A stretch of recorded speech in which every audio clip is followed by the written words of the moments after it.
ഇവിടെ മൗലവി വന്നിട്ട് പറഞ്ഞില്ലേ, പടച്ചവൻ അർശിന്റെ മേലിരിക്കുന്നു എന്നാ ഞങ്ങൾ വിശ്വസിക്കുന്നത്. അത് കാല് താത്തിയിട്ടിട്ടോ പൊക്കിയിട്ടോ എന്ന് ഞങ്ങൾക്കറിയില്ല. അതുപോലെ മേപ്പോട്ടോക്കിയിട്ടോ താഴോട്ടോക്കിയിട്ടോ എന്ന് ഞമ്മക്കറിഞ്ഞൂടാ എന്ന് ഇവിടെ ഹുസൈൻ സലഫി പ്രസംഗിച്ചില്ലേ നാദാപുരത്ത്. ഞങ്ങൾ വിശ്വസിക്കുന്നു. എന്താ വിശ്വസിക്കുന്നത്? അള്ളാഹു അർശിന്മേലാണ്. എങ്ങനെ? കൈഫശാ, അവനുദ്ദേശിക്കുന്നത് പോലെ, അവനുദ്ദേശിക്കുന്ന പ്രകാരത്തിൽ. അതിനെ സംബന്ധിച്ചിടത്തോളം നമുക്കൊരു ഹദ് നിർണ്ണയിക്കാൻ പറ്റൂല. എങ്ങനെ അപ്പുറമൊക്കെ അതിന്റെ അതിർത്തി എത്ര പ്ലേസ് വേണം അതൊന്നും നമ്മൾ പറയാൻ പാടില്ല. ഇരിക്കുന്ന രൂപ എങ്ങനെ മേപ്പോട്ട് നോക്കിയിട്ടോ താഴത്തേക്ക് നോക്കിയിട്ടോ കാല് നോക്കിയിട്ടോ ആ നിലക്കുള്ള ഒരു വർത്തമാനവും പറയാൻ പാടില്ല. എന്നാൽ കേരള നേതൃത്വത്തിൽ മുജാഹിദീൻ പ്രസിദ്ധീകരിക്കുന്ന നിങ്ങളുടെ ഖുർആൻ പരിഭാഷയിൽ അതാ അമാനി മൗലവി എഴുതുന്നു, ഇസ്തവാ അലൽ അർശ് എന്ന വാക്യത്തിന്റെ ഭാഷാർത്ഥത്തെ മാത്രം അടിസ്ഥാനമാക്കി അല്ലാഹു അർശിന്മേലിരിക്കുകയാണെന്നും മറ്റും ചില ആളുകൾ പറഞ്ഞിട്ടുള്ളത് സ്വീകാര്യമല്ല തന്നെ. അതുകൊണ്ട് അയാൾ നിർത്തിയോ? രണ്ടാമത് പറയുന്ന വാചകം കേട്ടോ സെൽഫി, രണ്ടാമത് പറയുന്ന വാചകം കേട്ടോ മുജാഹിദേ. അതാ ഈമാൻ കിട്ടാതെ മരിക്കണ്ട. അല്ലാഹുവിനെ സൃഷ്ടികളോട് സമപ്പെടുത്തലും അവന്റെ ഗുണവിശേഷങ്ങളുടെ പരിശുദ്ധിയെ നിരാകരിക്കലുമാണത്. അല്ലാഹുവിനെ സൃഷ്ടികളോട് സമപ്പെടുത്തലും അവന്റെ ഗുണവിശേഷങ്ങളുടെ പരിശുദ്ധിയെ നിരാകരിക്കലുമാണത്. അപ്പൊ അല്ലാഹു അർശിന്മേലിരിക്കുന്നു എന്ന് പറഞ്ഞാൽ തന്നെ അവിടെ നമ്മെപ്പോലെ എന്ന് പറയണ്ട, സൃഷ്ടികളെ പോലെ എന്ന് പറയണ്ട. അല്ലാഹു അർശിന്മേലിരിക്കുന്നു എന്ന് പറഞ്ഞാൽ തന്നെ സൃഷ്ടികളോട് സമപ്പെടുത്തലാണെന്ന് അതാ അമാനി മൗലവി കേരള നേതൃത്വത്തിൽ മുജാഹിദീൻ പ്രസിദ്ധീകരിക്കുന്ന ഖുർആൻ പരിഭാഷയുടെ 1102 പേജിൽ സൂറത്തുൽ അറാഫിലെ തഫ്സീറിൽ രേഖപ്പെടുത്തുന്നു. സഹോദരന്മാരെ ശരിക്ക് കേട്ടോ, അമാനി മൗലവി പറയുന്നു, നിങ്ങളെ സെലഫി ഇവിടെ വന്നിട്ടല്ല പറഞ്ഞത് നമ്മെപ്പോലെ ഇരിക്കുന്നു എന്ന് പറഞ്ഞാലേ കുഴപ്പമുള്ളൂ എന്നല്ലേ. ജാഹിദുകളുടെ വാദം എന്താണെന്നോ, അള്ളാഹ്ക്ക് നമ്മെപ്പോലെ കൈയുണ്ടെന്നല്ല, നമ്മെപ്പോലെ അല്ല നമ്മൾ ഇറങ്ങും പോലെ ഇറങ്ങുമെന്നല്ല, നാം ഇരിക്കും പോലെ കസേരയിൽ ഇരിക്കുമെന്നല്ല, നമ്മെപ്പോലെ വിരലുണ്ട് എന്നല്ല, നമ്മെപ്പോലെ കണ്ണുണ്ട് എന്നല്ല. അങ്ങനെ വിശ്വസിക്കാനേ പാടില്ലല്ലോ. നമ്മെപ്പോലെ എന്ന് പറയണമെന്നില്ല. അർശിന്മേലിരിക്കുന്നു എന്ന് പറയാൻ പറ്റൂല, അത് സ്വീകരിക്കാൻ പറ്റില്ല. അമാനി മൗലവി പറയുന്നു, അല്ലാഹു അർശിന്മേൽ ഇരിക്കുകയാണെന്നും മറ്റും ചില ആളുകൾ പറഞ്ഞിട്ടുള്ളത് സ്വീകാര്യമല്ല തന്നെ. നമ്മെപ്പോലെ എന്നുണ്ടോ അവിടെ? അർശിന്മേൽ ഇരിക്കുകയാണെന്നും മറ്റും ചില ആളുകൾ പറഞ്ഞിട്ടുള്ളത് സ്വീകാര്യമല്ല തന്നെ. നമ്മെപ്പോലെ എന്ന് പറയണമെന്നില്ല. അർശിന്മേൽ ഇരിക്കുന്നു എന്ന് പറയാൻ പറ്റൂല, അത് സ്വീകരിക്കാൻ പറ്റില്ല. അമാനി മൗലവി പോരാ, ബാക്കി കേട്ടോളി. അല്ലാഹുവിനെ സൃഷ്ടികളോട് സമപ്പെടുത്തലും അവന്റെ ഗുണവിശേഷങ്ങളുടെ പരിശുദ്ധിയെ നിരാകരിക്കലുമാണത്. അപ്പൊ അല്ലാഹു അർശിന്മേൽ ഇരിക്കുന്നു എന്ന് പറഞ്ഞാൽ തന്നെ അവിടെ നമ്മെപ്പോലെ എന്ന് പറയണ്ട, സൃഷ്ടികളെ പോലെ എന്ന് പറയണ്ട.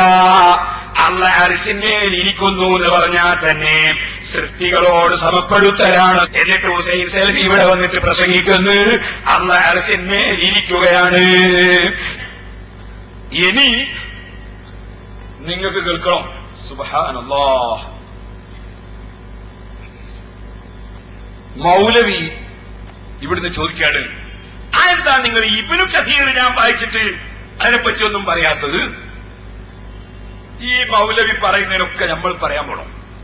കാരണം നാദാപുരത്തും പരിസരങ്ങളിലും മാത്രമല്ല, ലോകമൊട്ടാകെയുള്ള മുസ്ലിമീങ്ങളെ അൽഹംദുലില്ലാഹ് ഈ 2 വർഷം കൊണ്ട് വളരെ വ്യക്തമായി നമ്മൾ ബോധ്യപ്പെടുത്തിയിട്ടില്ലേ, ഈ മൗലവിയുടെ ഒരൊറ്റ ഉദ്ധരണിയും വിശ്വസിക്കാൻ പറ്റൂല, ഒരു വാക്കും വിശ്വസിക്കാൻ പറ്റൂല, ഒരർത്ഥവും വിശ്വസിക്കാൻ പറ്റൂല. പരിശുദ്ധ ഖുർആനിൽ ആയത്ത് മുറിച്ചിട്ട് ഇല്ലാതായിട്ടുണ്ടാക്കിയില്ലേ മൗലവി?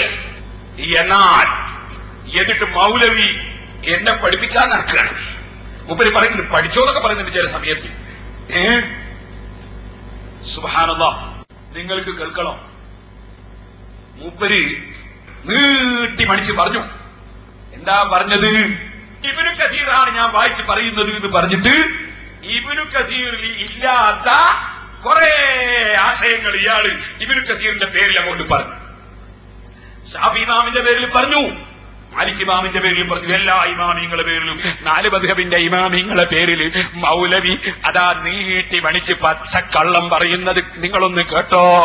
ഞാൻ നാദാപുരത്തും പരിസരങ്ങളിലും ഉള്ളവരോട് മാത്രമല്ല, ലോകത്ത് മുഴുവനുമുള്ള മുസ്ലിമീങ്ങളോട് പറയുന്നു, ഈ മൗലവിയെ നിങ്ങളൊന്ന് ക്ഷണിക്കൂ, എന്നെയും ക്ഷണിക്കൂ. എന്നിട്ട് ഈ കിതാബിന്റെ ഇബാറത്ത് എന്റെ മുന്നിൽ വെച്ച് അയാളൊന്ന് വായിച്ചർത്ഥം പറയാൻ ധൈര്യം കാണിക്കുമോ? രണ്ടാമത് ഞാൻ പറയുന്നു, അതാ കേരള നേതൃത്വത്തിൽ മുജാഹിദീൻ പ്രസിദ്ധീകരിച്ച അമാനി മൗലവിയുടെ ഖുർആൻ പരിഭാഷ എന്റെ കയ്യിലുണ്ട്. അത് നിങ്ങൾ വെച്ചിട്ടൊന്ന് പരിശോധിക്കൂ. മൗലവി പറയുന്ന അർത്ഥം ശരിയാണോ? മുസ്ലിമീങ്ങളെ കുഫറിലേക്ക് നയിക്കാൻ, മുസ്ലിമീങ്ങളെ ഈമാൻ നശിപ്പിക്കാൻ ഷാർജയിൽ വരുന്ന മൗലവി പച്ചക്കള്ളം പറഞ്ഞത് നിങ്ങളൊന്ന് കേട്ടോളൂ. ഇബ്നു കസീറിൽ അത് കാണാം. മഹാനായ ഇബ്നു കസീർ റഹ്മത്തുള്ളാഹി അലൈഹി അത് രേഖപ്പെടുത്തുന്നുണ്ട്. എന്താണ് നമ്മുടെ വിശ്വാസമെന്ന്? ആ വിശ്വാസമാണ് നമ്മൾ അവിടെയും വിശദീകരിച്ചിട്ടുള്ളത്. വാസ്തവത്തിൽ ഇബ്നു കസീർ പറഞ്ഞത് അദ്ദേഹം പറഞ്ഞതിന്റെ നേരെ എതിരാണ്. പക്ഷേ അവിടെ ഇരിക്കുന്ന മുജാഹിദുകൾക്കറിയോ കിതാബിൽ പറഞ്ഞത് എന്താണെന്ന് അറിയാത്ത ആ മുജാഹിദുകളെ അദ്ദേഹം വഞ്ചിക്കുകയല്ലേ ചെയ്തത്. എന്റെ മാന്യ മുസ്ലിം സഹോദരന്മാരെ, ഞാൻ നിങ്ങളോട് പറയുന്നു, ഈ മൗലവി ഏത് ഉദ്ധരണി വായിച്ചാലും ഏത് വിഷയം സംസാരിച്ചാലും മുസ്ലിം ഉമ്മത്തിന് വിശ്വസിക്കാൻ ഒരു വകുപ്പുമില്ല കേട്ടോ. വായിക്കുന്നതൊന്ന്, അർത്ഥം പറയുന്നത് മറ്റൊന്ന്. അതാണ് മൗലവിയുടെ സ്വഭാവം. അതുകൊണ്ട് തന്നെ ഞാൻ ആദ്യമായി ഇബ്നു കസീർ എന്താണ് പറഞ്ഞതെന്ന് ഉള്ളതുള്ളതുപോലെ ഞാൻ നിങ്ങൾക്ക് കേൾപ്പിക്കുന്നു. അതിനുശേഷം നിങ്ങൾ മനസ്സിലാക്കണം, ഞാൻ പറഞ്ഞതിൽ പിഴവുണ്ടോ ഉണ്ടോ എന്നത് നിങ്ങൾക്ക് ചിന്തിക്കാനും മൗലവി പറഞ്ഞത് മുഴുവനും കളവാണെന്ന് മനസ്സിലാക്കാനും ഞാനിവിടെ സ്ക്രീനിൽ മുജാഹിദിന്റെ നേതാവായ അതേ കേരള നേതൃത്വത്തിൽ മുജാഹിദീൻ പ്രസിദ്ധീകരിക്കുന്ന അവരുടെ ഖുർആൻ പരിഭാഷയിൽ ഇബ്നു കസീറിന്റെ വാചകം അമാനി മൗലവി കൊടുത്തിട്ടുണ്ട്. ആ അമാനി മൗലവി പറഞ്ഞ അർത്ഥവും ഹുസൈൻ സലഫി നാദാപുരത്ത് എന്ന് പറഞ്ഞ അർത്ഥവും തമ്മിൽ ഒരിക്കലും തന്നെ യോജിക്കുന്നില്ലെന്ന് മാത്രമല്ല, അമാനി മൗലവി പറഞ്ഞതുപോലെ അല്ല ഇവിടെ വന്നിട്ട് ഹുസൈൻ സലഫി പറഞ്ഞത് മുഴുവനും അതിന് വിരുദ്ധമാണ് കേട്ടോ. ഇബ്നു കസീറിൽ പറഞ്ഞ ആശയങ്ങളും അർത്ഥങ്ങളും മുഴുവനും മാറ്റിയിട്ട് മൗലവി ഇതാ ഇബ്നു കസീർ പറയുന്നു എന്ന് പറഞ്ഞ് അദ്ദേഹത്തിന്റെ സ്വന്തം വകയിൽ 4 മദ്ഹബിന്റെ ഇമാമിങ്ങളുടെ പേരിലും മറ്റ് ഇമാമിങ്ങളുടെ പേരിലും ശുദ്ധ കള്ളം പറഞ്ഞു കേട്ടോ. അല്ലാഹുവിനെ പേടിക്കാത്ത മനുഷ്യന്മാരുടെ സ്വഭാവം അങ്ങനെയല്ലേ? എവിടെയാണ്? ശരിക്ക് പഠിച്ചു വെച്ചോ മുസ്ലിമീങ്ങളെ. അള്ളാഹുവിന്റെ സിഫത്തുകളെ സംബന്ധിച്ച് അള്ളാഹു ഇറങ്ങും, അള്ളാഹു 1-ാം ആകാശത്തിലേക്ക് ഇറങ്ങും. അതേപോലെ തന്നെ അള്ളാഹുവിന്റെ യദ്, അള്ളാഹുവിന്റെ വിരല്, അള്ളാഹുവിന്റെ പാദം, അള്ളാഹു വരുന്നു, അള്ളാഹു അർശിൽ ഉപവിഷ്ടനാകുന്നു എന്നൊക്കെ പറഞ്ഞാൽ സൃഷ്ടികളെ പോലെയാണെന്ന് വിചാരിക്കാനേ പാടില്ല. ഈ കാര്യത്തിൽ മുജാഹിദുകൾക്കൊന്നും പുതിയത് പറയാനില്ല. മാലിക് ഇമാം പറഞ്ഞതല്ലാതെ, ഔസാഇ ഇമാം പറഞ്ഞതല്ലാതെ, സൗരി ഇമാം പറഞ്ഞതല്ലാതെ, ലൈസ് പറഞ്ഞതല്ലാതെ, ഷാഫി ഇമാം പറഞ്ഞതല്ലാതെ, അഹ്മദ് ബിൻ ഹംബൽ ഇമാം പറഞ്ഞതല്ലാതെ, ഇസ്ഹാഖ് ബിൻ റാഹവൈഹി പറഞ്ഞതല്ലാതെ അവർ മാത്രമല്ല വഗൈരിഹിം മിൻ അഇമ്മത്തിൽ മുസ്ലിമീന ഖദീമൻ വഹദീസാ, പൂർവീകരും അതേപോലെ തന്നെ ആധുനികരുമായ ഇമാമീങ്ങളായ ആളുകളും മുഴുവൻ ആളുകളും പറഞ്ഞിട്ടുള്ള അതേ വാദമാണ് നമ്മുടേതും. ശുദ്ധ കളവാണ് പറഞ്ഞത് മുഴുവൻ. ഒരു ഇമാമും മൗലവി പറഞ്ഞതുപോലെ പറഞ്ഞിട്ടില്ല. ഇബ്നു കസീർ പറയുന്നത് നിങ്ങൾ ശരിക്കും ശ്രദ്ധിച്ചോ. എന്താ പറയുന്നത്? وإنما نسلك في هذا المقام مذهب السلف الصالح مالك والأوزاعي والثوري والليث بن سعد والشافعي وأحمد وإسحاق بن راهويه وغيرهم من أئمة المسلمين قديما وحديثا. അതേ ثم استوى على العرش എന്ന് പറയുന്ന ഈ ആയത്തിനെ സംബന്ധിച്ച് അതാ മുൻഗാമികളായ പണ്ഡിതന്മാര് ഇമാം മാലിക്, ഔസാഇ, സൗരി, ലൈസ്, ഷാഫിഈ, അഹ്മദ്, ഇസ്ഹാഖ് ഇങ്ങനെയുള്ള ഇമാമിങ്ങളും മറ്റ് ഇമാമിങ്ങളും ഖദീമൻ വ ഹദീസൻ, അതിലാധുനികരുമുണ്ട് പൗരാണികരുമുണ്ട്. അവരെല്ലാം ഏതൊരാശയത്തിലാണോ ഏതൊരു മാർഗത്തിലാണോ അതിലാണ് നമ്മളും കിടക്കുന്നത്. ഇബ്നു കസീർ പറയാണ്, എല്ലാ ഇമാമിങ്ങളും പറയുമ്പോഴാ പറയുന്നത് وهو إمرارها كما جاءت من غير تكييف ولا تشبيه ولا تعطيل والله المتبادر إلى أذهان المشبهين منفي لله فإن الله لا يشبهه شيء من خلقه وليس كمثله شيء وهو السميع البصير. എന്താ പറയുന്നത്? ഇസ്തവാ അലൽ അർശ് എന്നത് എങ്ങനെയാണോ വന്നതുപോലെ അങ്ങ് നടത്തേണ്ടതാണ്. അതിലൊരു തിരിമറിയും നടത്തിക്കൂടാ, അതിന് ഒരു തിരിമറിയും നടത്തിക്കൂടാ. ഇംറാറുഹാ കമാ ജാഅത്, വന്നതുപോലെ അങ്ങ് നടത്തണം. മൗലൈമാര് പറയും പോലെ അതിന് പച്ച മലയാളത്തിൽ അർത്ഥം വെച്ചിട്ട് ബാഹ്യാർത്ഥം വിശ്വസിക്കണം എന്നല്ല, വന്നതുപോലെ അങ്ങ് നടത്തണം. നിങ്ങളെ വകയിൽ അതിന് ബാഹ്യാർത്ഥം വിശ്വസിച്ചുകൂടാ. കമാ ജാഅത്, വന്നതുപോലെ നടത്തണം. മിൻ ഗൈരി തകീഫിൻ വലാ തശ്ബീഹിൻ വലാ തഅ്തീൽ, ഒരിക്കലും തന്നെ ഒരു രൂപം തോന്നിപ്പിക്കുന്ന രൂപത്തിൽ അതിനെ സംബന്ധിച്ച് മനസ്സിലാക്കാൻ പാടില്ല. അതുപോലെ തന്നെ തുല്യത തോന്നിപ്പിക്കുന്ന രൂപത്തിൽ പാടില്ല. അതേ സമയത്ത് ആയത്തങ്ങനെ ഇല്ലെന്ന് നിഷേധിക്കാനും ആയത്തിൽ പറഞ്ഞത് വിശ്വസിക്കില്ലെന്ന് പറയാനും പാടില്ല. വല്ലാഹിറുൽ മുതബാദറു ഇലാ അദ്ഹാനിൽ മുശബ്ബിഹീന മൻഫിയുൻ അനില്ലാഹി തആല,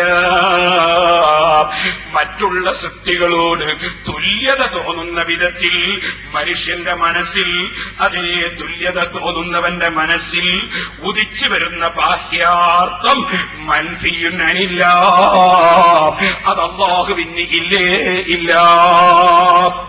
ഇസ്തവാ അലൽ അർശി എന്നതിന്റെ ബാഹ്യാർത്ഥം അല്ലാഹു സിംഹാസനത്തിന്റെ മുകളിൽ കയറിയിരുന്നു എന്നാണ്. ആ ബാഹ്യാർത്ഥം ഇല്ലേ ഇല്ല. ഇബ്നു കസീർ 4 മദ്ഹബിന്റെ ഇമാമിങ്ങളിൽ നിന്നും മറ്റ് ഇമാമികളിൽ നിന്നും ഉദ്ധരിച്ച് പറയാണ്, മൻഫിയുൻ അനില്ലാഹി, അല്ലാഹുവിന് ഇല്ലാത്തതാണ് മനുഷ്യന്റെ മനസ്സിൽ അതാ തോന്നുന്ന ബാഹ്യാർത്ഥം. ആ ബാഹ്യാർത്ഥം അതിനെ വിശ്വസിക്കാൻ പാടില്ല. ഫഇന്നല്ലാഹ ലാ യസ്ബഹു ശൈഉൻ മിൻ ഖൽഖിഹി, കാരണം പടച്ചവനോട് ഒരു സൃഷ്ടിയും തുല്യമല്ല. ലൈസ കമിസ്ലിഹി ശൈഉൻ വഹുവ സമീഉൽ ബസീർ, അല്ലാഹു തആല ഒരു വസ്തുവിനെ പോലെയുമല്ല. അവനതാ സ്വയം തന്നെ കേൾവിയുള്ളവനാണ്, സ്വയം തന്നെ കാഴ്ചയുള്ളവനാണ്. ബലിൽ അംറു, അതേ സമയത്ത് കാര്യം കമാ ഖാലൽ അയിമ്മത്തു, ഇമാമിങ്ങൾ പറഞ്ഞതുപോലെ, മിൻഹും നുഐം ഇബ്നു ഹമ്മാദ് അൽ-ഖുസായി ശൈഖുൽ ബുഖാരി, ബുഖാരി ഇമാമിന്റെ ഉസ്താദായ നുഐം റളിയല്ലാഹു അൻഹു പെട്ട ആളാണ്. എന്താ പറഞ്ഞത്? ഖാല മൻ സബ്ബഹ അല്ലാഹ ബിഖൽഖിഹി കഫറ. ശരിക്ക് കേട്ടോ, സലഫിന്റെ പ്രസംഗവും കേട്ടിട്ട് പടച്ചവൻ കയറുന്നു ഇറങ്ങുന്നുവെന്നും പടച്ചവന് അവയവങ്ങളുണ്ടെന്നും പടച്ചവൻ സിംഹാസനത്തിൽ ഇരിക്കുന്നുവെന്നും വിശ്വസിച്ച് നടക്കുന്ന മുജാഹിദേ, നിങ്ങളെ മുന്നിൽ അദ്ദേഹം വന്ന് വായിച്ച ഇബ്നു കസീറാണ് ഞാൻ വായിച്ചർത്ഥം പറയുന്നത്. അയാൾ ഇവിടെ വായിച്ചു പറഞ്ഞ അർത്ഥം തെറ്റാണ്. അങ്ങനെ ഒരർത്ഥം ഇബ്നു കസീറിന് ഇല്ല. ഞാനിവിടെ എത്ര കാലമായി വിളിക്കുന്നു, ആ മൗലവിയെ വിളിക്കുന്നു, നിങ്ങളൊന്ന് എന്റെ മുന്നിൽ വന്നിരുന്നിട്ട് കിതാബിന്റെ ഇബാറത്ത് വായിച്ചൊന്നർത്ഥം പറയൂ. എന്തുകൊണ്ട് എന്റെ മുന്നിൽ വന്നിരുന്ന് പറയുന്നില്ല? കിതാബിന്റെ ഇബാറത്ത് അറിയാത്ത മുജാഹിദുകളെയും മുന്നിലിരുത്തിയിട്ട് ഒരു നിരക്കും അതാ വാചകത്തിനില്ലാത്ത അർത്ഥം വെച്ചിട്ട് അല്ലാഹ് ഇറങ്ങുന്നുവെന്നും കയറുന്നുവെന്നും അല്ലാഹുവിന് അവയവങ്ങളുണ്ടെന്നും ഈ നാദാപുരത്ത് മൗലവി കടുത്ത കുഫർ പ്രചരിപ്പിച്ചില്ലേ? കേട്ടോ, ഇബ്നു കസീർ എന്താ ഇമാം ബുഖാരിയുടെ ഉസ്താദിൽ ഉദ്ധരിക്കുന്നത്? അല്ലാഹുവിനെ വല്ലവരും അവന്റെ സൃഷ്ടികളോട് അതാ തുല്യപ്പെടുത്തിയാൽ കഫറ, അവൻ കാഫിറായി പോയി. നിങ്ങളുടെ വലിയ വലിയ നേതാക്കന്മാരിരുന്നെഴുതിയ ഖുർആൻ പരിഭാഷ അത് പ്രസിദ്ധീകരിച്ചത് പേരോടല്ല, SYS അല്ല, SSF അല്ല, അത് നിങ്ങളെ കേരള നേതൃത്വത്തിൽ മുജാഹിദീനല്ലേ പ്രസിദ്ധീകരിച്ചത്. അള്ളാഹുവിനെ സൃഷ്ടികളോട് സമപ്പെടുത്തലാണ്. അള്ളാഹു അർശിന്മേൽ ഇരിക്കുന്നുവെന്ന് പറയുന്നത് കേരള നേതൃത്വത്തിൽ മുജാഹിദിന്റെ പരിഭാഷയിൽ പറയുന്നു. അങ്ങനെ പറഞ്ഞാൽ, അങ്ങനെ വിശ്വസിച്ചാൽ കാഫിറായി പോയി എന്ന് ഹാഫിദ് ഇബ്നു കസീർ അദ്ദേഹത്തിന്റെ തഫ്സീറിൽ